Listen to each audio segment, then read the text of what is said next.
اعوذ باللہ من الشیطان الرجیم، بسم اللہ الرحمن الرحیم۔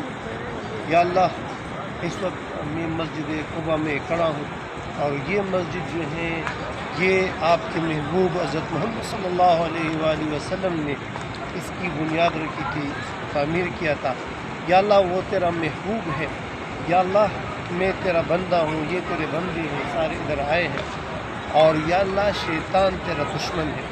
یا اللہ، اگر آپ ان بندوں کو، ہم سب کو بخش دیں گے تو آپ کا محبوب خوش ہو جائے گا، یعنی حضرت محمد صلی اللہ علیہ وسلم خوش ہو جائیں گے، اور شیطان لعین جو ہے وہ غمزدہ ہو جائے گا۔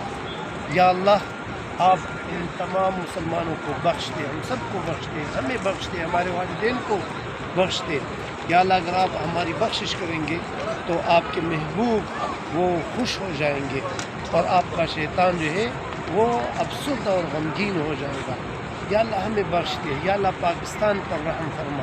یا اللہ، پاکستان میں اسلامی نظام جو ہے نافذ کر۔ یا اللہ، وہاں پر اسلامی حکمران لا۔ یا اللہ، پاکستان کے عوام جو ہے وہ ذلیل و خوار ہو رہے ہیں۔ یا اللہ، وہ مہنگائی سے پریشان ہے۔ یا اللہ، وہ آٹے کی وجہ سے پریشان ہے، بجلی کی وجہ سے پریشان ہے۔ یا اللہ، ان کے تمام مسائل جو ہے وہ حل فرما، ہمیں ایک اسلامی حکمران جو ہے وہ نصیب فرما۔ یا اللہ ہم سب کو بخش دے، تاکہ آپ کا محبوب حضرت محمد صلی اللہ علیہ وسلم خوش ہو جائے، اور شیطان لعین جو ہے وہ غرق ہو جائے۔ آمین برحمتک۔